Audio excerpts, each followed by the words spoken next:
Alrighty, welcome everybody to episode 14 of the Hockey Toolkit. I am Trevor DiCarlo. I'm Andrew Trimble. And episode 14, we've made it this far, so it's an accomplishment. Yeah, we got a little bit of a grab bag episode, something that we want to kind of been tying up some loose ends we've been talking about. We've had some feedback from some different people on social media, so it's going to be a good episode to kind of talk about a bunch of different topics that could be relevant to your particular game or coaching. Yeah, definitely. Like you said, it's going to be a lot of different little things here and there. But what's going on in Coach Trimble's world right now? A lot of recruiting. I have my garage that I do some synthetic ice lessons in. We have a little bit of what they call parity out here on the East Coast. So my son's team, who I'm going to be coaching a Spartans team this year, they have what they call parity. So they'll play like a weekend worth of games, and then they'll be against some of the opponents they'll play during the year, and they'll be able to, the people that run the league, the E9, they'll be able to figure out what are good matchups to put in the right divisions for next fall. So we have that tournament coming up this weekend, but that's really the only hockey other than my synthetic ice and then watching kids play hockey for recruiting for the Wolves. How about you, Trevor? So right now it's just more or less middle of the grind right now. With spring season, we're in a tournament this weekend right now, so I've kind of been all over, which is fine. I mean, I got to take the day off of work for hockey, so that's always a blessing. But so we're doing that right now. And outside of that, really, it's not a whole lot. I've been doing my own. I did one, skate already, just with this 2014 group. So we had a on-ice session, on-ice, off-ice, which was really great. We were skating out of Jet Ice Arena, which is owned by Ben Eager, former Blackhawk Ben Eager, which is really cool. So myself and then my mentor, Randy Jordan, have been doing that. So, yeah, that's it's kind of really where it's at. Been watching a little bit of playoff hockey, and I know your Devils are doing they're in an interesting situation. Yeah, I think that good first topic to hit out of the park right off the bat. Game 7 was I was talking to my father-in-law today. I let his dog out. He's been in and out of he's been sick a little bit. So I've had to watch his puppy a little bit. Okay. And he comes up the driveway and we talk about, he's like, I've been watching the Devils. It's some crazy stuff going on. And he was like, I think the NHL tried to rig and get the Rangers to win that series. And we were talking, and I was like, I kind of felt the same way too. Like in Game 6, they gave them like the first 4 power plays, and the Devils got up 1-0. And then they got that late power play at the end of the first period. And then the Game 7 was the same thing. Devils were dominating. The Rangers were getting all the calls though, and their power play was the only thing really clicking for them all series. So question 1 thrown to you, Trevor. Do you think the NHL is a conspiracy? At night, I have to really try, and I can't do it, but I really need to stop and get off of Twitter because I am tired of watching all these people bitch and complain about, yes, the conspiracy of, that's a makeup call, or they got to make this. Do I think? No. Do I think it's a conspiracy? No. But it's just this whole, I don't know. I don't know where the game's going. And I enjoy it. So far I've enjoyed everything I've seen. Nobody wants to see anyone get hurt. But here, we'll talk like the Trouba hit on Meier. Okay. That's a good topic for sure. What was your thoughts on that hit? My question would be like to throw it back on anybody else is what else is Trouba supposed to do there? Right. And that's where I was at too. What else is he supposed to do? You've got all these quote unquote, not quote unquote, they are legitimate hockey writers out there who sit and they write these articles about how it's so dangerous. And, I'm not going to lie. Yeah, no shit. It's hockey. Like, we all know cutting across the middle, you could get your head taken off. Scott Stevens made a career doing that. He's in the Hall of Fame for doing that stuff. Not just that. Somebody with that guy. Yeah. But my thing is nobody's provided a solution, outside of banning head hits. Well, yeah, I don't want any hits to the head either. Nobody does, but when you sit here and you watch it, it's like that hit right there. Like, I've watched it numerous times, frame by frame, just to see okay, what could have Trouba done? He literally plays the guy, he plays the body. It's, Meier's in a vulnerable position that he puts himself in at kind of the last second. And then, again, Trouba does what he's supposed to. He finishes his check. And when people are like, oh, you didn't need to hit him or this and that, it's like, well, what is he supposed to do? Just let him skate right by into, again, almost under the house? Like, yeah. There was a similar play, and I'll clip it and I'll put it on Twitter tomorrow. It happened in a home game in Laconia here last, late winter. The Avalanche were in our building. We had a great, I think we tied the game late. It was a really close game, or maybe we won at that point. We were leading, but a kid who's now at SUNY Brockport, Baxter Kimball, good player in the EHL. He made a play towards the net, but he exposed his whole chest, and he had a quick break for maybe about 10 feet of room to get to the net, coming off the boards. And we had a back-checking forward because I think a defenseman fell or was out of position. Back-checking forward, Richard Jelensky, stick down, stick on the ice, doesn't explode into the hit, doesn't leave his feet, but goes right down the middle, and his shoulder hits Baxter in the chest. Mm-hmm. And Baxter was basically knocked out. And in that same play, and I'll clip it tomorrow, there was no call on the play, and the Avalanche were losing their mind. They lose their mind on basically everything that's not a penalty. But in this particular instance, they were losing their mind, and the referee said, "What else is he supposed to do? He's back checking. Like, we're supposed to just give him a goal? Like, right? What else is he supposed to do?" Again, you hit it on the head. It's like, what are these players supposed to do differently? What are they? Again, the Trouba hit, like, what is, somebody said, oh, you could back, pivot backwards. I'm like, no, you're putting pressure. You've got guys coming back. You've already got, 3 guys there, which another person was like, oh, that's an excuse, or like we use the excuse of, oh, there's 3 of them there. Does he really need to hit him? Like, I get the concern for player safety. I 100% do. Like, nobody wants to see, again, anybody getting severely hurt, but this is part of the game. It's violent, and if you want to call me Neanderthal, then fine, call me that. But I like it. I like, heavy hits. That's open ice hits. You don't see them that much anymore. And again, Meier, yeah, it was a tough position, but what was Trouba supposed to do? And then, yeah. So with that hit, like I have, again, feel bad for Meier, but I didn't have really any sympathy, like, for all these people on, again, keyboard warriors saying, oh, it shouldn't happen. Well, it's like, we'll provide a solution. And then again, I'm not one who likes to sit there and say, well, you never played hockey before, you don't know. Like, I never played football. I didn't play soccer, but I get the general premise of it, and I've got I understand some of the tactics and this and that. So I'm not going to throw that on people, but it's like, what is he supposed to do? Like, and again, sometimes you're stuck because you got a lot of homers there that are like, oh, again, you got a lot of these Jersey guys out there like, oh, you should have done this or that. And it's like, okay, well, right, sure, okay, yeah, no, it's not. I thought it was the right play. That's just me.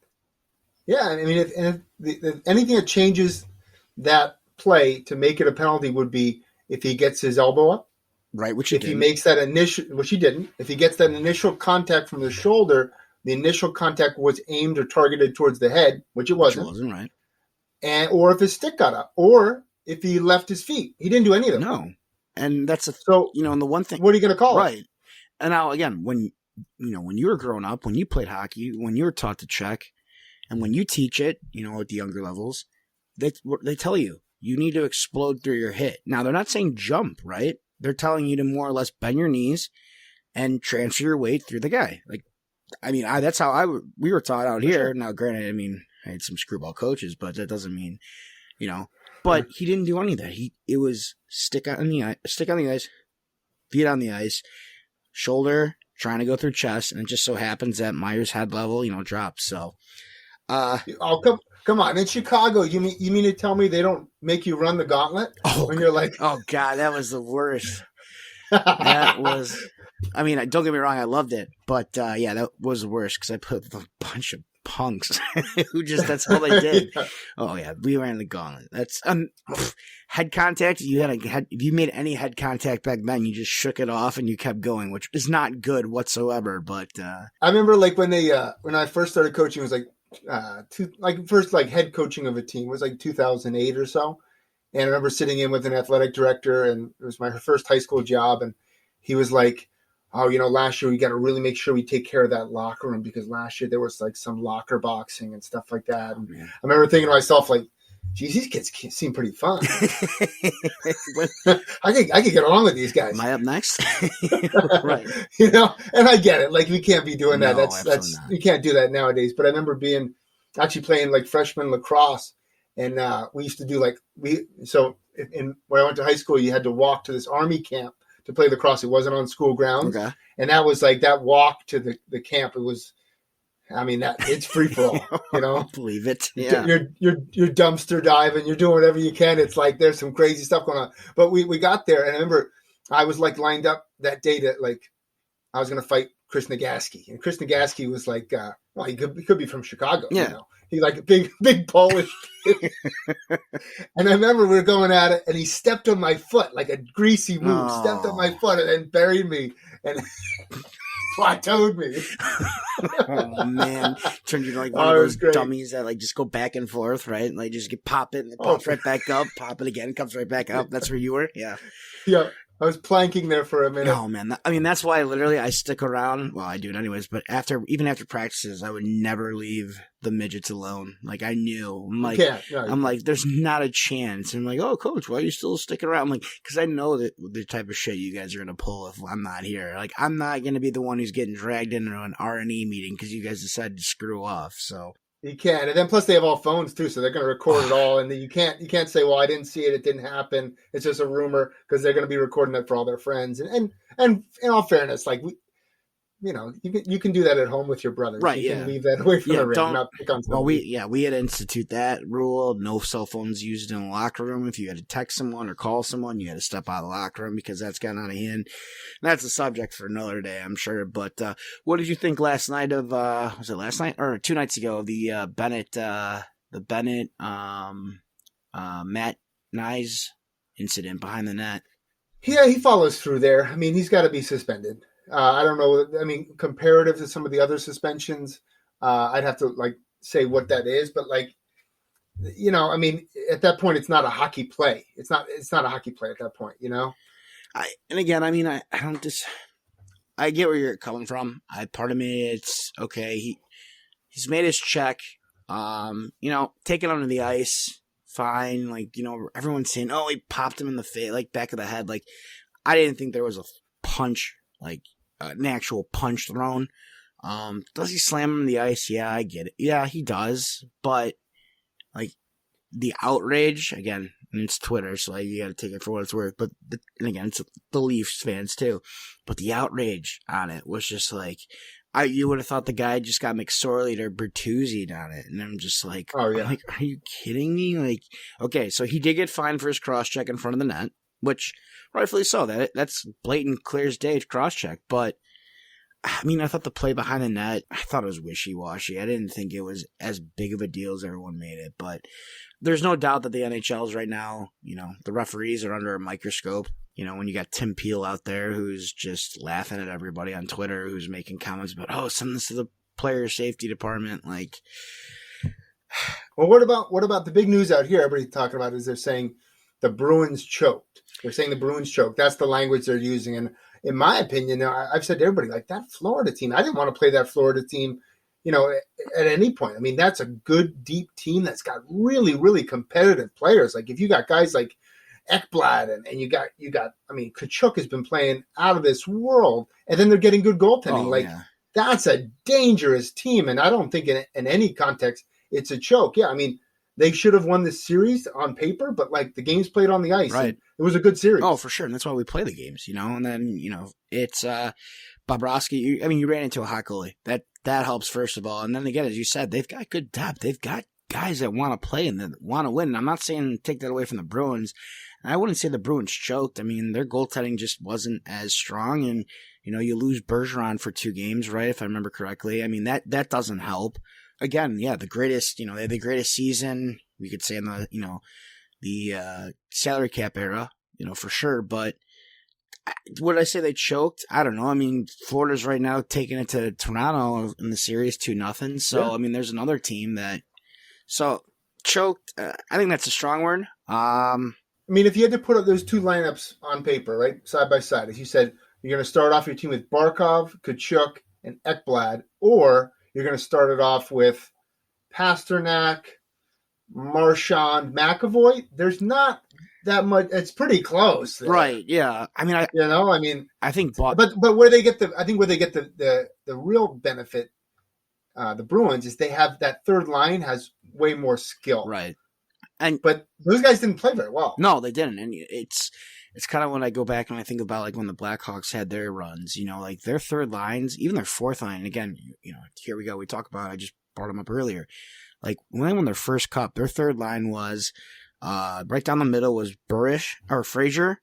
Then you had Burish and you had Eager. Now again, yes, they were grinders. Don't get me wrong, but Eager had skill too. Like I remember when he scored that goal in what was it, Game 5, where he goes top cheese in Philly. Like the guy, I see it now personally, daily, on the weekends. He's got a great shot. He's got great skill. Like teams back then, it wasn't your typical fourth line of just guys that were knuckle draggers or they were aggressive. They were great on the forecheck, but they provided some skill. And then the next cup, you've got, Frolik on the fourth line with, Kruger and then Bolig. And again, Bolig, yeah, okay. Bolig was a little bit more of your, penalty box guy, but, but again, they had skill. And that's, I think the teams that have that up and down the, as you just said, that third line and for Boston, they just didn't play their best hockey, but they were definitely more skilled. So I think, yeah. That's my take. I don't think it was a choke. Do you think they choked?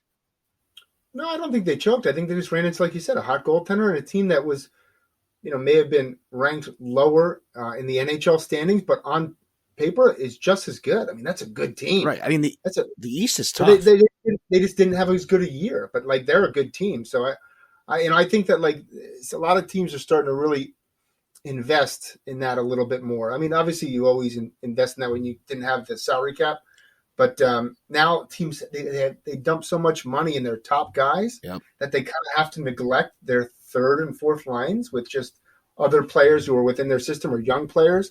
But if you can have a third line that's comprised of quality NHL veterans who can eat up minutes and play in a variety of roles, like now you're really going to be a tough team to play against because those playoff games are a grind. Oh, absolutely. And that's, again, as much as I dump on Toronto just because of their fans and their media, I can't believe that they haven't gotten farther in the last few years just because they have that type of lineup, lines 1 through 4, and then even the defensemen. I mean, they've got great team that's all around an overall great team. So, I don't know. It's been fun. The East has been rough. Has been a rough and tumble, but good in a good way.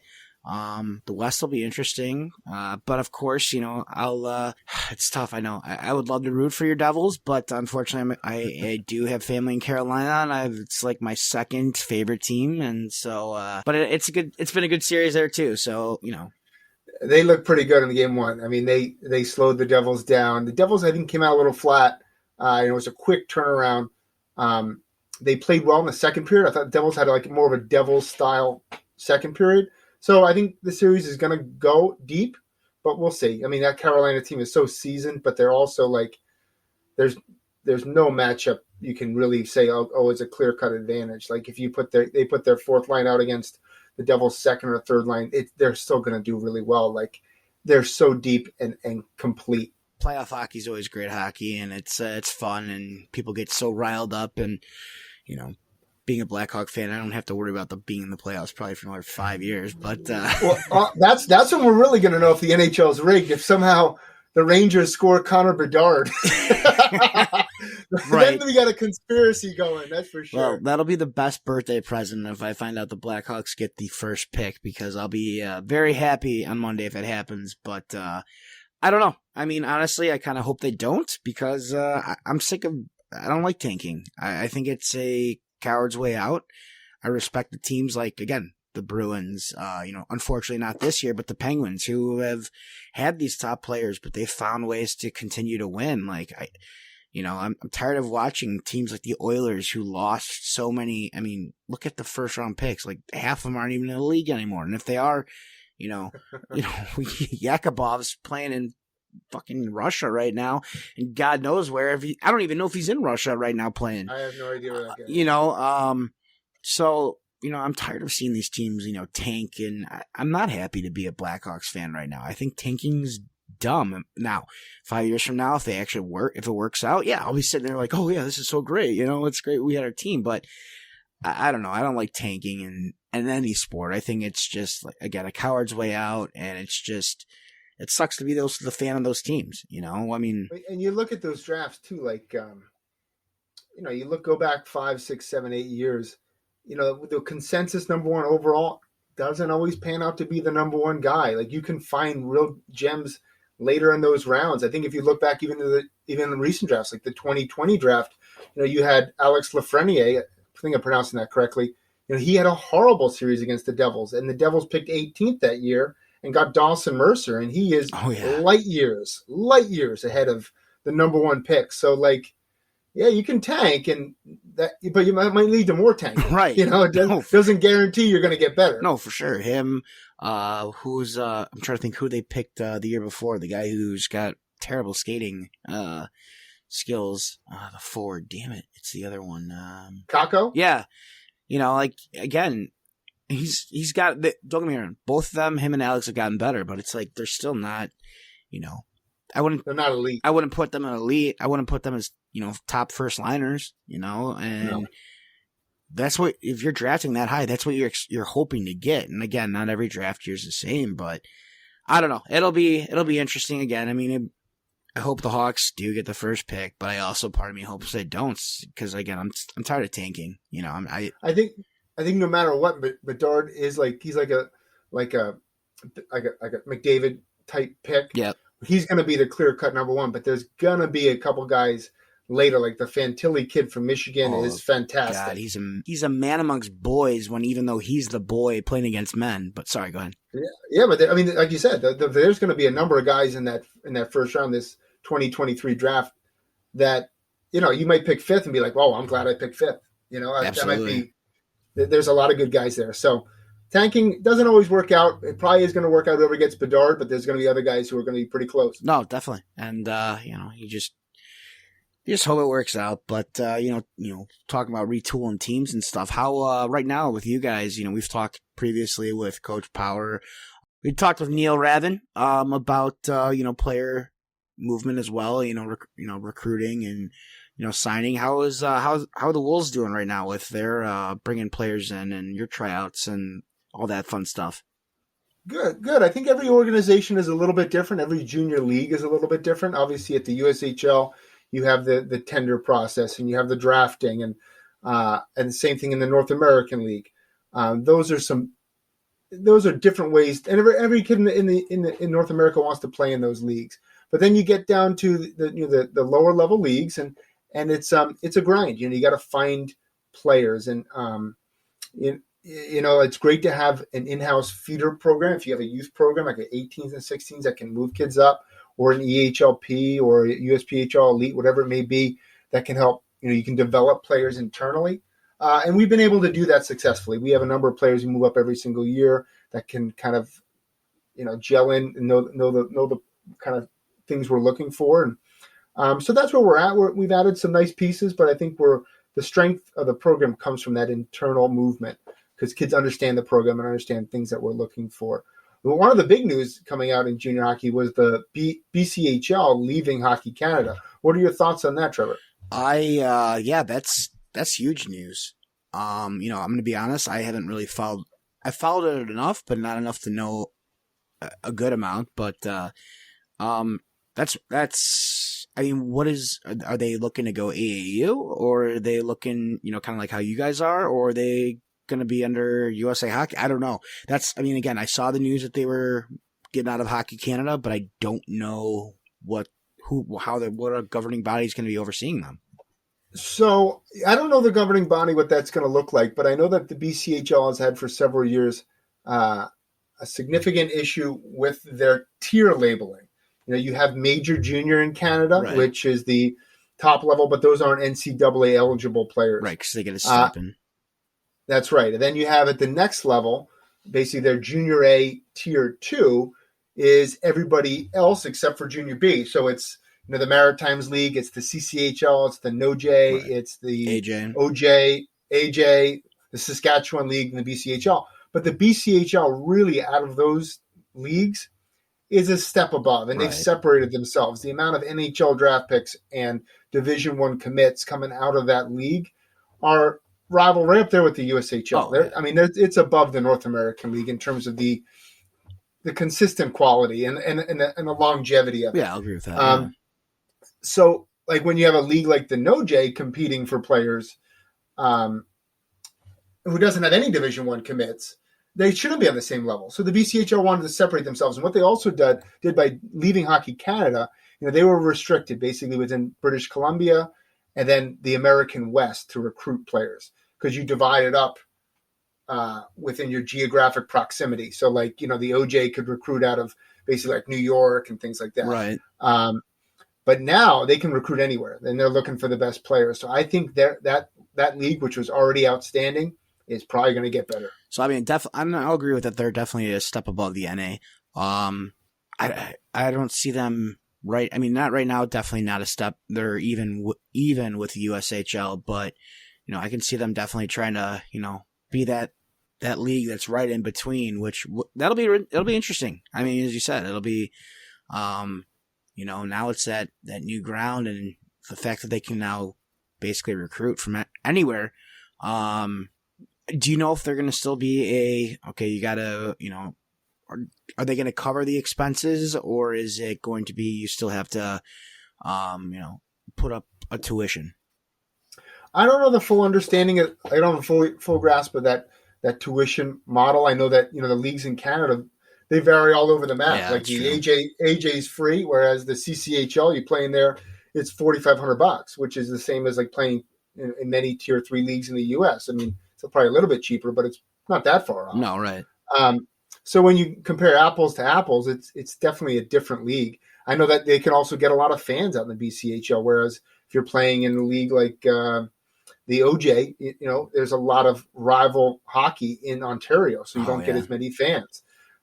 So they deserve to be, whether Hockey Canada said we're going to have major, junior, tier 1, tier 2, then tier 3, or the BCHL leaves and defines itself, there needed to be a shakeup because there had been they've really separated themselves, in my opinion. Absolutely. And now, circling back to what we were previously talking about, about the Wolves recruiting and you guys building your roster for the fall. The one thing I do like, and I do know that the USPHL does it as well. You don't see it in the NA, but the NA uses the NA3 kind of to an extent. But what I do like with the EHL, and again, even the USPHL, I hate saying it, but it's true. I do like how it's kind of like a European model of you've got your 16s, and then you got your 18s, and then you got your Premier League, and then you got your top team. And I like the fact that you can build from within doing that, and you can not only are you have the players now under one roof of they're going to develop the way we want them to, not only skills wise but concept wise. I really love that about it. Where you do get to keep them. Now, how much movement do you guys see potentially, season to season of kids going from maybe one program to another, or as well as, the goal is obviously if there's in the 16s, they got to move up, but do you see a lot of movement between kids going from one team to another within the league or going to another league in general? Or has it been pretty steady about kids just moving up and sticking within that EHL, within the EHL? I think, sometimes kids will move off the teams that have had weaker records. I don't know if I always agree with that. Especially in a college recruitment league like the EHL, if you can go, let's say you're on, I'll make up a name because I don't want to offend anybody. Let's say you're the Apple Pies or something like that.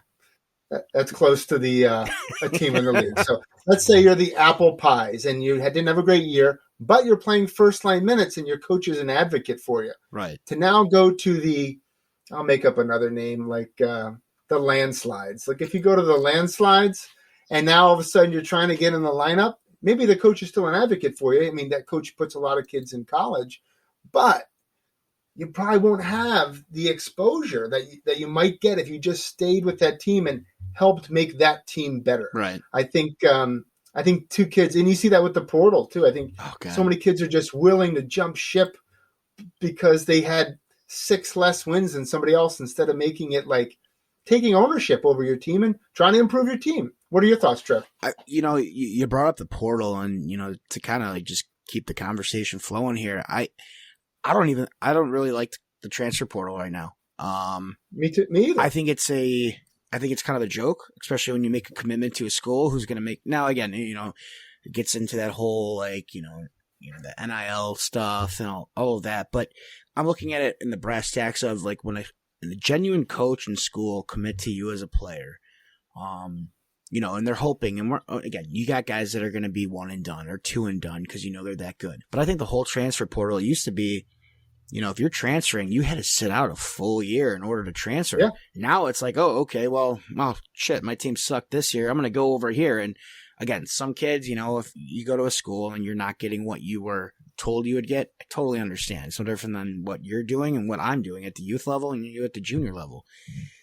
But we're talking about kids that are going, popping in one thing. And God, then we're talking hockey there. Look at football. If you get me on Deion Sanders, I don't even want to get on that whole Colorado train right there where he's it's a mess. Where he's flipping his entire roster. Like, whatever happened to being loyal, not only is it, giving your word, staying with your word, like as a coach, if you tell a player, yeah, you know what, you're going to come in as a freshman, you're going to see so-and-so amount of minutes, but our goal is to get you up to the next level and we're going to do everything we can.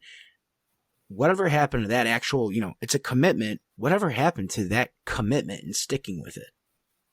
I know it's like, there needed to be a paradigm shift, 10, 15 years ago. And I think there was in the 50s, 60s, like you had Bear Bryant, like Junction Boys, Right. guys dying on the practice field. You're playing football here, man. I'm not willing to lose my kid, right? For practice, yeah. So there needed to be a change, and then I think with dialogue and with a more understanding environment around college athletics, there was, but now it's like all in favor of the players. It really is. The players hold all the cards. Which isn't a bad thing. Again, players should have, there should be more for the players. Again, we hear the stories about guys who are not even athletically scholarshiped to the school, and they have to pay their way through. And I forgot who the player was. They were talking about him in the draft. It might have been Jalen Carter. About how like he was getting all this money, NIL money, and scholarship, and he was basically paying for a teammate to, have a good meal from the school cafeteria every day, like you hear those stories, like that shouldn't happen. Like players should be able to be getting good quality meals, especially if they're playing on the sports athletic team that's raking in millions of dollars in the leagues that are bringing in billions. But, that should happen. But it's also like, hey, if I'm a coach, I'm making a commitment to you. Like, don't bail on me, if I'm doing my job. And I don't know. I don't like it. I don't think it's, from a coaching standpoint, I don't like it, but also from a player standpoint. If I have a teammate who, I'm working hard with him, we played 2 years and all of a sudden junior year, you decide I'm going to go to the bigger school, look at, Quinnipiac, like look at them, like small school, like, those kids, and I'm sure they've gotten some, but like a lot of those kids have been playing together for the last 4 years. Why? Yeah. There's something about that brotherhood, and again, like making that commitment as a player to the program, but also from the program to the player. And look, I'm not going to sit here and say that doesn't happen. We both know that there's plenty of coaches out there that will sell their souls and not follow through. Like we're not going to bullshit anybody, but it's also like, if I'm that coach and I'm doing everything I can for the player, and I know there's people, listening or saying like, oh, well, that's your job, then you're doing your job. Like, yeah, it's great. I am doing my job and I'm happy, but it also like sucks because somebody else is now getting the reward for it. But yeah, there's a happy medium where like, you hear a lot of horror stories of, football players or basketball players from low income families who, they struggle throughout the 4 years of college, or if 2 or 3 years of college, and that really shouldn't happen. There's more to be said for your college experience than just getting into classes for free. right. So I think there needed to be a little bit of change, and common sense I think would have prevailed a little bit more instead of layering on a ton of new rules. But on the other end of that, like, college used to be about preparing you for the workplace, right? Preparing you for your career. And, you show up, we work for a week, and you're like, hey, man, listen, I'm in the transfer portal. Exactly, yeah. I'm Enterprise. I'm going to Hertz. I'm going to right. National calling me. Dollar Rental wants me. So, right, yeah, for sure. We're trying to train kids to be adults here, right? I think there needs to be a place for that too. Now, that being said, any player that left Colorado football, the college for football, got away from Coach Primetime, I do not fault them whatsoever. I would have gotten the hell out of there once he came in and told me he was bringing his bags and told me what type of bags he was bringing. I'd have been like, all right, see you, Coach. I'm going to go pack my just regular old, whatever those those backpacks that I don't even know if you can find them anymore. Jans? That was it. Yeah, get one of those. Pass my JanSport, pass my East Pack. Yep, get the hell out of there. I'll go find somewhere else where I'll be appreciated. For sure, that's different. But, I know I just saw the other day, you guys, you yourself, you guys got the synthetic ice all up, and you guys you got the garage going.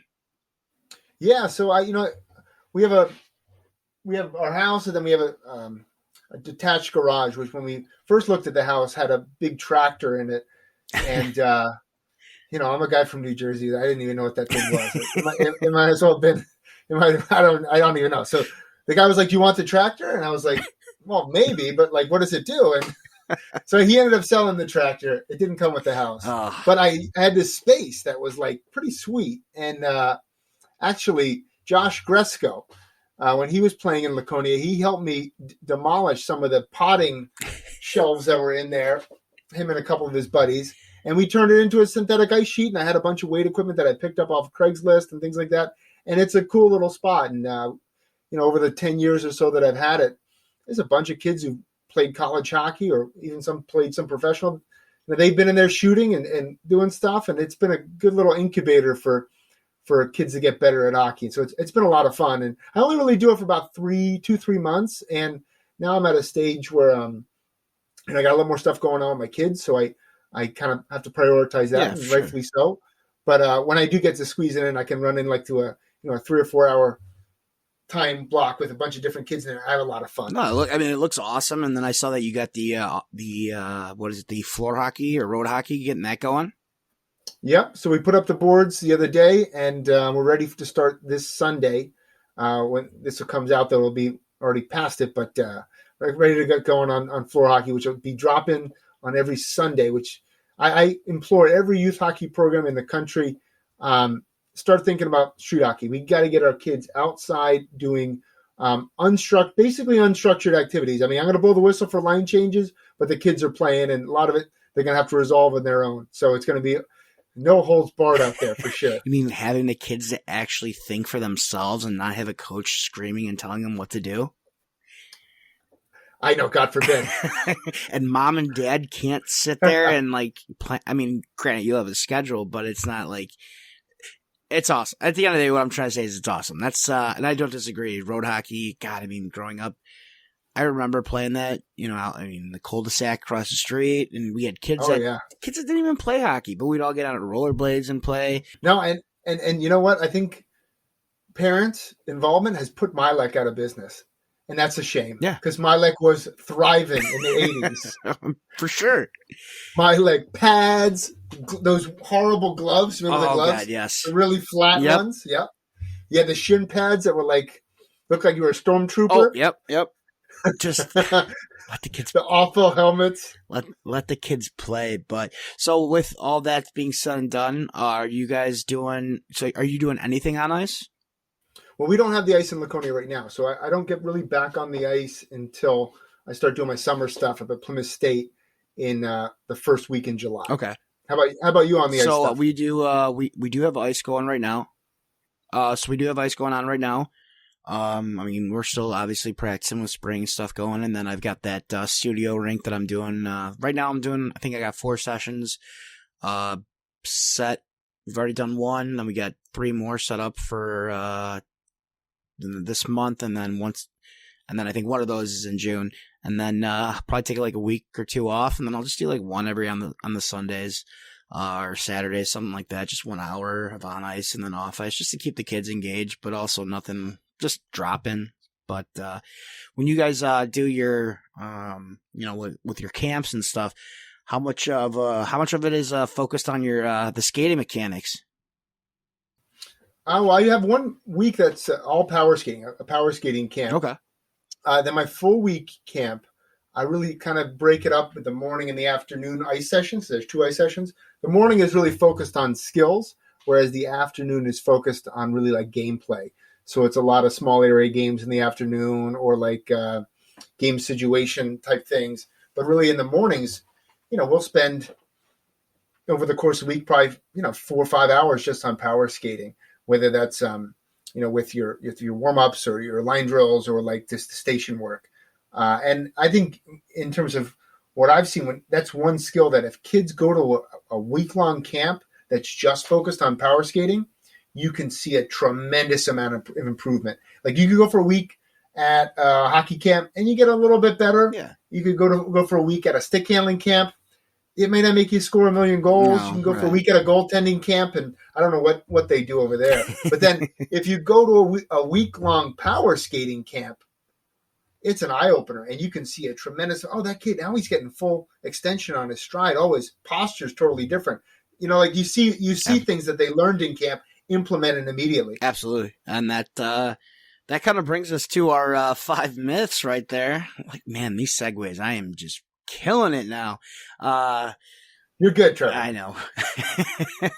But yeah, our 5 myths this week, we wanted to kind of talk about, the 5 myths of skating fundamentals. I think it's a good topic right now because a lot of parents are looking kind of to get into their players into potential hockey camps, as we say, like, power skating camps, as well as for players that are listening. It's a good topic to really, what should you be focusing on in your sessions? And of course, this time I get to lead off. So again, we're talking about skating fundamentals. So I think myth number 1 is isolation training is bad. Yeah, when you said that, I was wanted you to dive a little bit deeper on what you mean by that. So when I say isolation, I think a lot of people, a lot of instructors think, okay, let's just put the kids out there, let them move, have them focus on this and that. I'm a firm believer, and I because this is how I've taught it, and I'm wrong a lot. But I'm a firm believer in breaking down actual stride mechanics from the knee bend from the gliding foot. What is that supposed to do? What does the knee bend look like? Where are you supposed to put the posture of, where's your striding foot supposed to land? Where is it supposed to come back to? Like all of those things. I'm a firm believer that you kind of break it down and you build from, just the base up, just like anything else. Where I do know that a lot of coaches are like, oh, we're going to do this and we're going to do this, but there's no why. Like players don't understand the why of why do I need to have good knee bend? What is that going to result in my, my stride? Or why do I need to, have, my foot come back quick, or why am I pushing off at the very end on my inside toe? So on the inside edge of my, my toe. So like I'm a big firm believer in isolation, especially with the skating mechanics. But what are your thoughts on that? No, I agree. I really do. And I actually think that style of training has really improved over the last 20 years. We have these things now, iPhones, Yeah. Holy smokes. I don't think, for the listeners at home, I'm not that old, but I never saw myself skating until I was like in high school. Yeah. When we had a parent like recording some of our high school games. We didn't have Live Barn. We didn't have Hockey TV. No. I never saw myself skate. I just assumed I was sick. You're the next Mike Gartner. I just assumed I was, But now you can take a kid skating. You can take their stride. You can have your phone out as a coach, and they can see themselves skating and compare what they're doing compared to other kids skating. And you can correct some of just those mechanical deficiencies. And I agree with you. Isolation training is critical if you want to improve your skating, because it really doesn't improve on its own. more often than not, it gets worse if you don't correct mistakes. Right. And that's why I like it. And again, I know a lot of coaches, people are like, oh, isolation training, this and that. I think skating is just such a, all the skills are important, but skating is such an important skill to get, that you have to, if you can't do it, look, we talked earlier, look at the guys that are, potential draft picks. A lot of them are going to be, on their scouting reports, if you read them, like, oh, so-and-so, he's got great hands, sees guys well, but, he's just an average skater, and that's going to hold a kid back from being picked in the top 10 and go in the top, going 11 through 20 or go 21 through 30 or not even get drafted at all. There's how many of those guys go through it. So what do you got, Coach, for number 2? Number 2, full extension with your arms means full extension with your legs. This is a term that was used in one of the hockey schools often when I was a kid, and you'll see a lot of people from those particular types of hockey schools, they'll have a wide arm swing. It goes forward to back. I think it's more about what feels natural for you. Every kid has a different shoulder to hip ratio, different arm length. Every kid, some kids might have shorter legs. Every kid is built differently. So to generalize your arm swing, just that forward to back wide arm swing doesn't really work. If you look at Connor McDavid swings left to right. He swings side to side. That's how, and he's pretty fast. Yeah. So I think that those general terms, the one thing I discovered about teaching kids nowadays is kids are incredibly literal. Yeah. So if you tell them you need a full arm swing, full extension with your arms means full extension with your legs, they are going to look out there like they're spinning 2 pinwheels on each side of their shoulders. So I think that's a little bit broad terminology, but I think you have to go with what feels comfortable and natural. And I know exactly what style of teaching that was, who did that. I'm a big, I don't disagree. I do like, teaching kids to go north and south, because we do get kids that go, like, they look like they're the Munchkins in the Wizard of Oz going to, the Lollipop Land, going back and forth, like, shrugging their shoulders. But, my thing is always just like, tuck the elbows in, and just like, again, from there, if they could go across their body, it's not a big deal. But yeah, those huge arm, like you're reaching out like speed skaters, which is what, some, again, and there's nothing wrong with it. That's how they teach it. But I agree with you. I like I do like the fact that, that's a good point. You go with what's natural, but obviously some coaches are going to tinker with it a little bit, for better results, but in the long run, those huge sweeping motions, we don't need those. I think it's a lot of wasted motion, to be honest with you. Yeah, for sure. Those big motions. For sure. So number 3 here is, the one thing that a lot of people don't realize, and I already talked about it, was, one myth is that the extension is the final part of the stride. When in reality, the return of your skate under your body is the final part of your stride. So we talk about the gliding leg, which is under your body, it doesn't move. Then you've got your striding leg, which is the one that's pushing off. You're pushing off all your weight. It's pushing off to your toe. And then everybody's like, oh, okay, then it's the next stride. Well, no, some of the greatest skaters, and again, McDavid, you can go back and watch like Bure, God, was he fast, right? Well, look how fast he brings his striding foot right back under his body. And I don't snaps back. Right. Like, it's like, it's almost, again, it's like a sprinter. You're going back like in and out. And I'm not shocked. Again, nothing shocks me anymore with coaching and player development, but I think it's a neglected area that we don't really focus on enough of, is that return of bringing that foot back under the body. Again, I think that can definitely improve a player's skating for sure, and it could make a world of difference.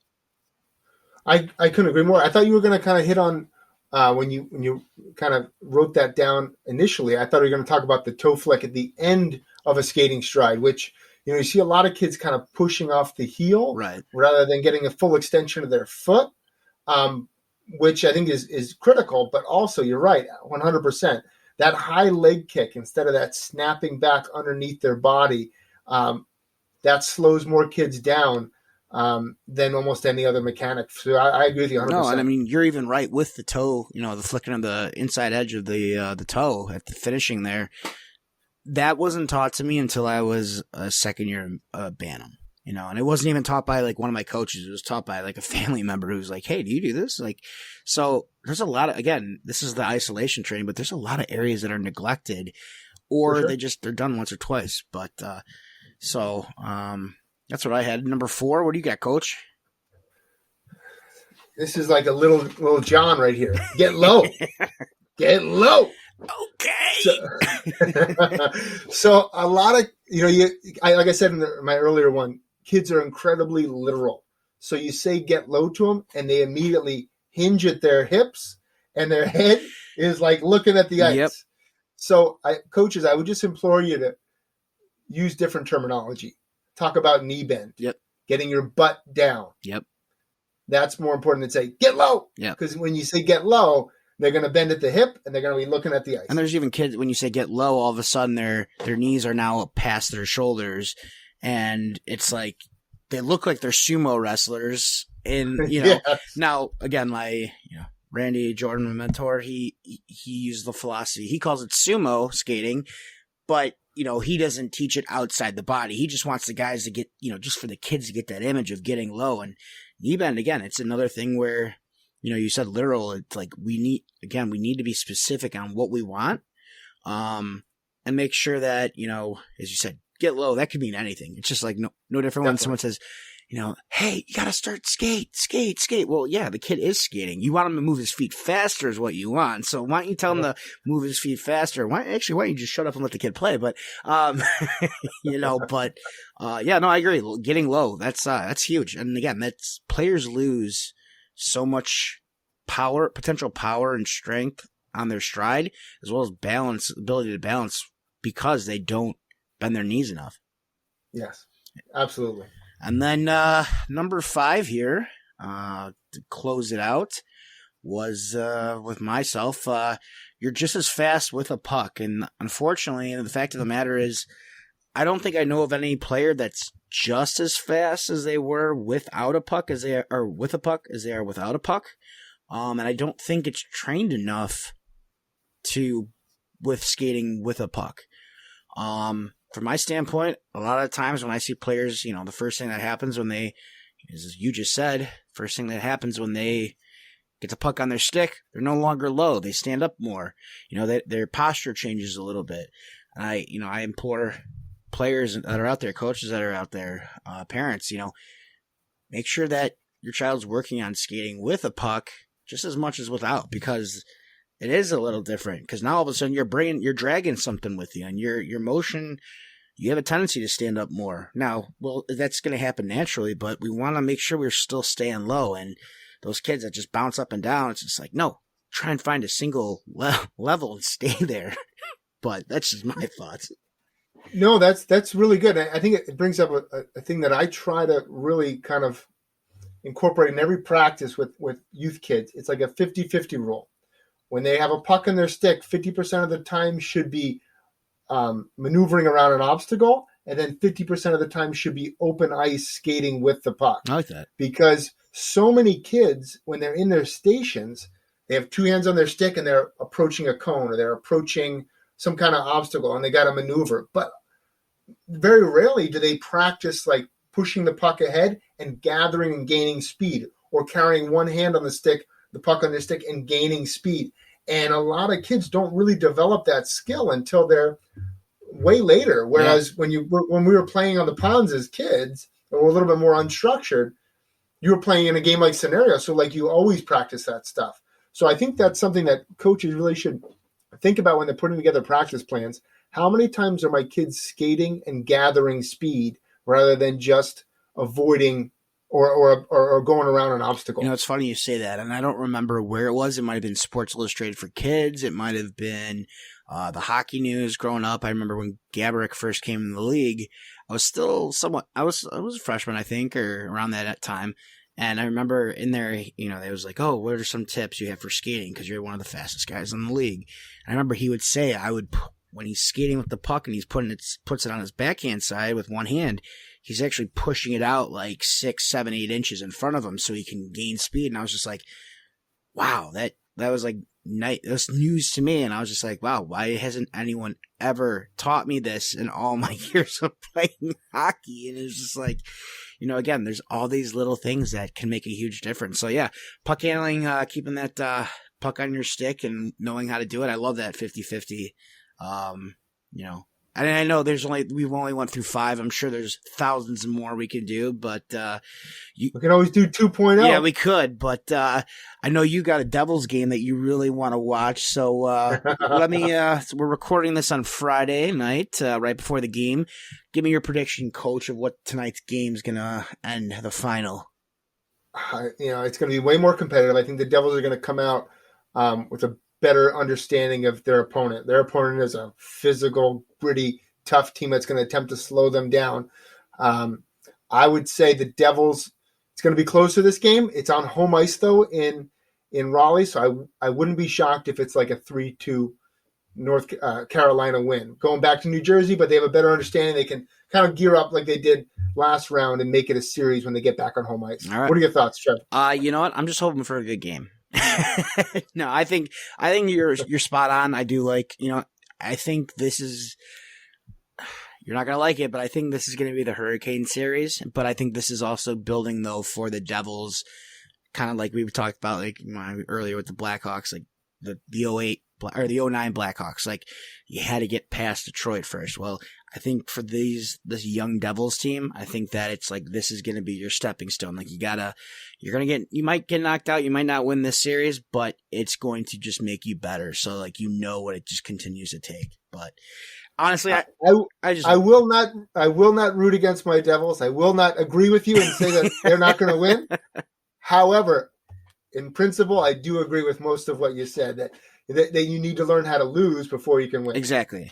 And again, even when you're not, you either win or you learn. So that's how I like it. But yeah, any closing thoughts? No, I'm looking forward. We got some big guests coming up here. Yes, sir. I'm really excited about some guests. This was kind of I was excited about this episode because it kind of touched on a lot of topics that we've been kind of putting on the back burner for a little bit. But I'm really excited about some of the guests we have coming up in the coming weeks. Absolutely. So me too. If anybody has any, again, questions, comments, concerns, feel free to reach out to us via Twitter or email. Please definitely subscribe. Let us know what you think of how we're doing here. If there's something you'd like to be added again or taken out, not me taken out, but anything like that. Even though I am in Chicago, I get it. It's more or less feedback's always appreciated. So outside of that, I'm Trevor DiCarlo. I'm Andrew Trimble. And you guys all have a good weekend.